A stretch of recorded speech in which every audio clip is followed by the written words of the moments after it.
Hola, mi nombre es Antoni y recientemente me he graduado en Humanidades y Estudios Interculturales y mi TFG iba principalmente sobre hacer un análisis de la homofobia interiorizada en redes sociales, principalmente en Twitter.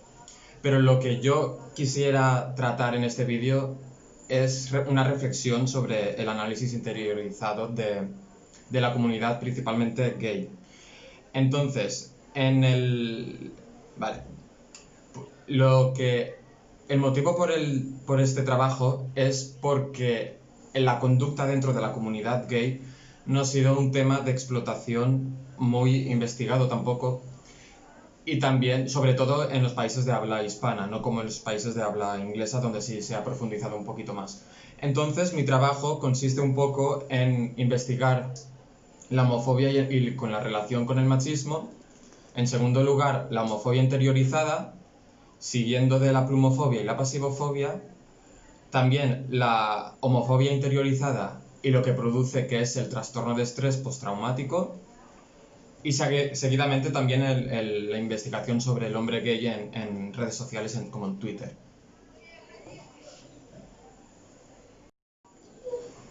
Entonces, el primer punto a tratar es la homofobia y el machismo. Para hacer una pequeña introducción habría que definir lo que es la homofobia, y la homofobia se puede definir como una actitud antipática y unos comportamientos hostiles, sobre todo hacia la comunidad homosexual. Pero también hay que destacar que esos comportamientos también van dirigidos hacia la bisexualidad y la transexualidad, además de otras identidades de género. También hay que destacar que las expresiones humillantes del sistema patriarcal hacia la comunidad LGTBI van sobre todo hacia los hombres, los cuales tienen unos comportamientos más femeninos que más adelante trataremos, que es la plumofobia. Por lo tanto, ese sistema patriarcal lo que hace es excluir todo lo del mundo femenino, además de esos hombres que adquieren comportamientos más femeninos, o lo que se supone que debería ser lo femenino. El segundo punto a tratar sería la homofobia interiorizada. Y podemos distinguir dos tipos de homofobia interiorizada. En primer lugar, la homofobia manifiesta, y en segundo lugar, la homofobia sutil. La homofobia manifiesta consiste en una actitud hostil hacia la propia homosexualidad. Por otra parte, la homofobia interiorizada sutil consiste en la aceptación públicamente de la homosexualidad, pero aún así se rechaza ciertos aspectos o ciertos valores y costumbres que tengan que ver con la homosexualidad y con el día a día y la rutina. Por ejemplo, tú tienes pareja, pero te da cosa ir cogido de la mano con tu pareja por miedo a ser objeto de burla por parte de la sociedad patriarcal. También hay que destacar la imagen del orgullo, porque muchos homosexuales relacionan el orgullo con la promiscuidad, simplemente con ir con tacones o cuerpos trabajados. Es la imagen que se tiene del orgullo. Entonces, si transportamos ese concepto al mundo heterosexual, como por ejemplo el Carnaval de Tenerife, por decir uno de los más populares, es importante reflexionar la imagen que se tiene también del carnaval, que es imagen de cuerpos trabajados y desnudos y tacones. Es la misma imagen, pero no obstante, no se discriminiza al Carnaval de Tenerife por el simple hecho de pertenecer así, entre comillas, al mundo heterosexual, pero sí al orgullo por pertenecer al mundo LGTBI. Y eso es por miedo a ser objeto de burla por parte del sistema patriarcal. Una vez aceptada la propia identidad sexual, aún así quedan restos de la homofobia interiorizada. Y es que estamos tan acostumbrados a vivir en una sociedad heteronormativa que tenemos miedo a ser objeto de burla otra vez por parte del sistema patriarcal. Pues entrando en uno de los efectos principales que tiene la homofobia interiorizada, es la plumofobia. La plumofobia destaca por ser una característica principal de la homofobia interiorizada. Y es que la pluma puede ser definida como esa serie de comportamientos que tienen que ver con... La pluma puede ser definida como esa serie de comportamientos y actitudes que tienen que ver con ser femenino o lo que la sociedad patriarcal considera que es femenino. Por lo tanto, entraríamos dentro de una doble discriminación. Por una parte, homófoba, porque rechaza a todos aquellos hombres que tienen pluma, y por otra parte, machista, porque están desvalorizando todas aquellas actitudes y comportamientos que se supone que deberían ser femeninos. Por otra parte, la persona con pluma es la persona más castigada por la sociedad patriarcal. Y es que una persona con pluma, desde bien pequeño, desde el instituto o incluso primaria, no tiene la oportunidad de entrar en el armario, ni siquiera. Ya desde un primer momento ya es objeto de burla por parte de la sociedad patriarcal. Por estas razones, muchos homosexuales no se quieren relacionar con este tipo de personas, porque si se acercan a ellos o mantienen amistad con ellos, saben perfectamente de que van a ser objeto de burla otra vez por parte del sistema patriarcal. Y evitándoles, es como si estuvieran fomentando la victimización hacia estas personas. Por lo tanto, se está discriminando con un grado mayor a estas personas. Entrando en otro punto clave de la homofobia interiorizada, es importante destacar la pasivofobia. En un mundo donde el ser humano ha necesitado etiquetarse para todo tipo de personas, se ha etiquetado también dentro del mundo sexual entre hombres. Por una parte tenemos el activo y por otra parte tenemos el pasivo. El activo sería la persona que realiza la penetración y el pasivo la que recibe la penetración. Como he mencionado anteriormente, es importante destacar que todas aquellas expresiones humillantes por parte de la sociedad patriarcal van dirigidas hacia la persona que asume el rol pasivo. Y son dos puntos clave los que apoyan este argumento. Por una parte, la persona que asume el rol de pasivo siempre ha sido objeto de burla, digamos así entre comillas, porque existe el estereotipo de que la persona que asume el rol de pasivo es más cercana al contagio del VIH, cuando es totalmente incierto. El segundo punto a tratar es que desde la antigua Grecia, las relaciones de poder entre hombre y hombre han sido del modo de que el activo tenía una relación de poder frente al pasivo. Esto también se puede ver en la estigmatización del léxico, porque si vemos la definición de activo y pasivo en la RAE, podemos definir activo de la siguiente manera: que obra o tiene capacidad de obrar, mientras que la RAE define pasivo de la siguiente forma: que implica falta de acción o de actuación o que deja obrar a los demás. Por lo tanto, se puede ver dos posiciones claramente claras. Por una parte tenemos una posición más elevada del activo y por otra parte tenemos una posición más baja del pasivo.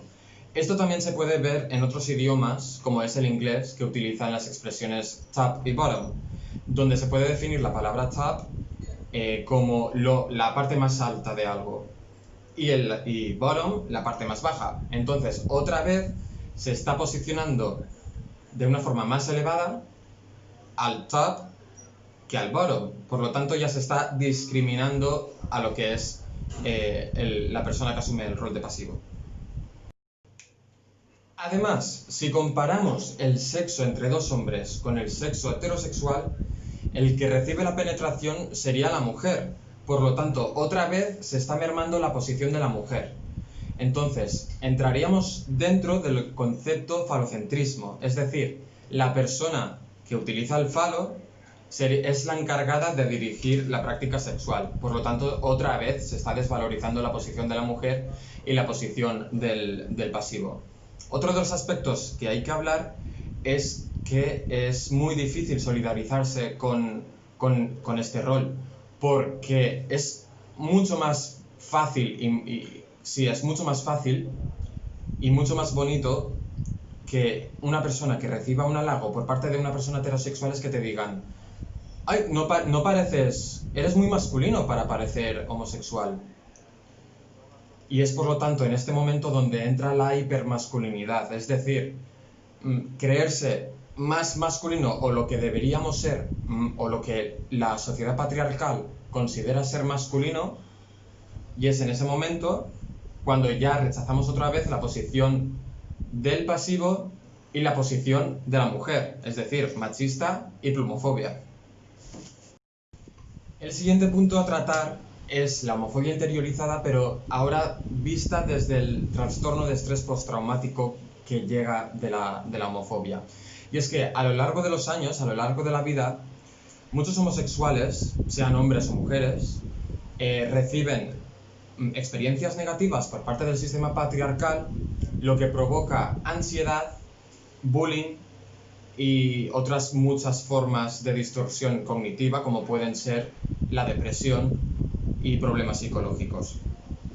El trastorno de estrés postraumático, como ya he dicho, se puede transformar en muchas formas, como es la ansiedad. Y la ansiedad también lo que provoca es falta de confianza, pero sobre todo esa disminución en la autoestima, ya sea físicamente o psicológicamente. Lo que es curioso es que la mayoría de las personas homosexuales no son conscientes de que tienen ansiedad, ¿no? Lo más normal no es que te guste Madonna o Lady Gaga, por utilizar un tópico. Lo más normal en una persona homosexual es que sufras ansiedad y ni siquiera seas consciente de eso. Además, también hay que destacar la zona de bloqueo, que muchos homosexuales pasan por esta zona, que es que esa zona de bloqueo lo que te provoca es un rendimiento muy bajo, ya sea en el trabajo, en tus relaciones sociales o en todo tipo de esas relaciones del día a día, de la rutina, que lo que te provoca aún más es ansiedad y entrar en depresión. También la ansiedad es muy importante de cara a las relaciones sexuales, sobre todo si asumes el rol de activo, porque si tenemos en cuenta, la persona que asume el rol de activo, si tiene ansiedad, esa ansiedad es provocada por estrés al no ser capaz de llegar a lo que debería llegar la persona activa, y eso es lo que provoca en la erección flacidez. Entonces, si una persona homosexual que asume el rol de activo no puede provocar o realizar la penetración por culpa de esta ansiedad y por culpa de este estrés, lo único que le queda es recibir la penetración. Por lo tanto, a él mismo, al ser pasivo, se consideraría medio hombre. Y eso es uno de los problemas principales en las relaciones sexuales dentro del mundo homosexual. También hay que destacar esa falta de confianza y de autoestima, ya que si esa discriminación que se recibe desde muy temprana edad no se hubiera dado, toda la comunidad LGTBI sería mucho más capacitada y mucho más confiada para realizar cierto tipo de acciones, como por ejemplo utilizar un tópico dentro del mundo heterosexual, la carpintería, ¿no? Que muchas personas homosexuales no se sienten capaces de realizar este tipo de tareas por el simple hecho de que existe el tópico de que son acciones o trabajos para los hombres, lo que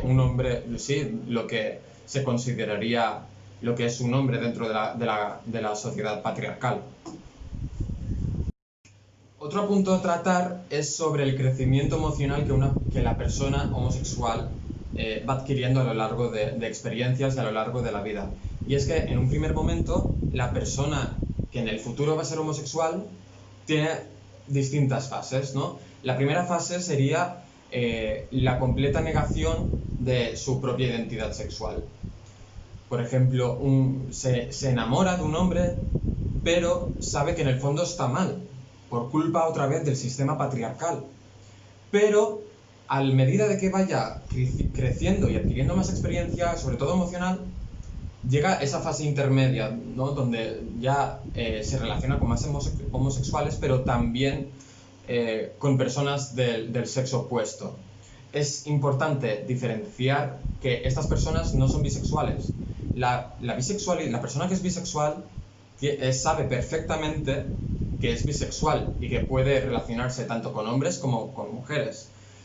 Por lo tanto, esta persona es homosexual, se relaciona con personas del mismo sexo, pero también con personas del sexo opuesto por miedo a ser objeto de burla otra vez por parte del sistema patriarcal. Ya finalmente la tercera fase sería pues reconocer completamente la propia orientación sexual y poder vivirla sin miedo y sin ataduras. Otro punto a tratar también es la distorsión cognitiva, que esta se puede definir como una alteración de que yo recibo una acción, pero mi ansiedad lo que provoca es detectarla como peligrosa y automáticamente yo defenderme.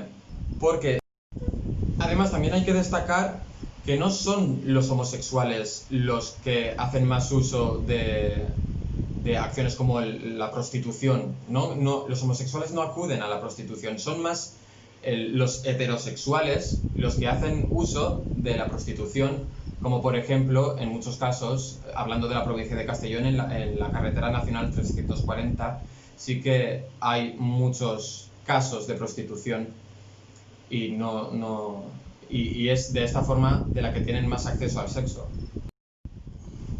Hablando un poco de las conclusiones que he hecho, sobre todo en mi TFG y gracias a la Asociación de Castellón del LGTBI, he podido hacer más público mi trabajo final de grado y me siento orgulloso de ello.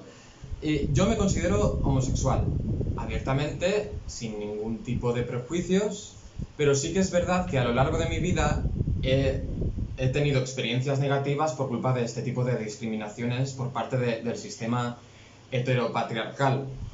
Y a causa de ello he tenido secuelas de homofobia interiorizada que a lo largo también de mi vida, de mi experiencia y mi crecimiento emocional, pues se han reducido pues bastante menos.